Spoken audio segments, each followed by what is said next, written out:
सरकारला प्रश्न सोडवायचे नाहीत, वाढवायचे आहेत. मराठा आरक्षणावरून शरद पवारांचा सरकारवर निशाणा. आरक्षणावरून दोन्ही बाजूंनी राजकारण सुरू आहे. नेत्यांनी दोन्ही समाजातील तेढ कमी करावी, मुख्यमंत्र्यांचं आवाहन.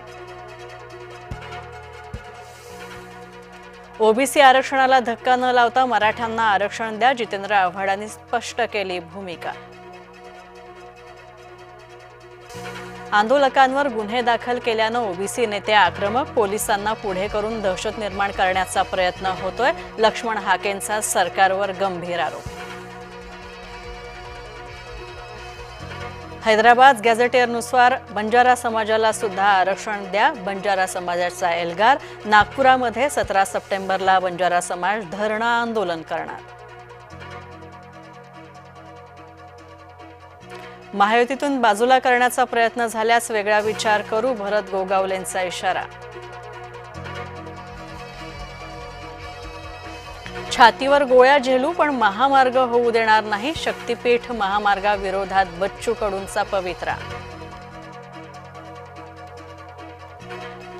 भारत पाकिस्तान क्रिकेट सामन्यावरून ठाकरे गट आक्रमक, राज्यभरात राबवलं माझं कुंकू माझा देश आंदोलन. टीम इंडियाला पाकिस्तानसोबत मॅच खेळण्यासाठी जय शहांचा क्रिकेटपटूंवर दबाव, संजय राऊतांचा गंभीर आरोप.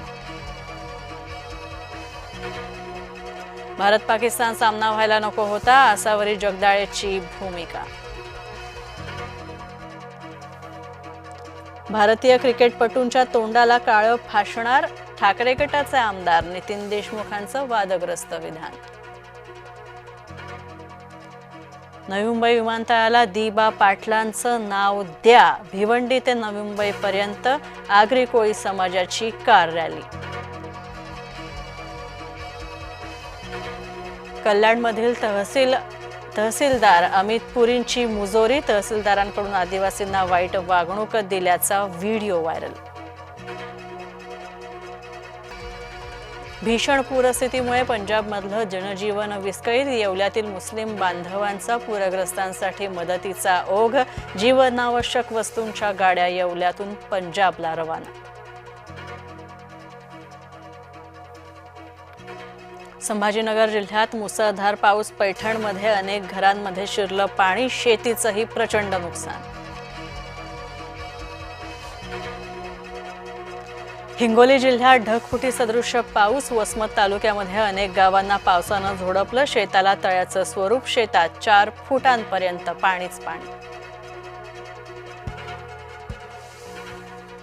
बुलढाणा जिल्ह्यामध्ये मुसळधार पाऊस, पावसामुळे नांदुरा रेल्वे स्थानकाला गळती, कोट्यवधींच्या डागडुजीच्या कामानंतर सुद्धा रेल्वे स्थानकाची दैना.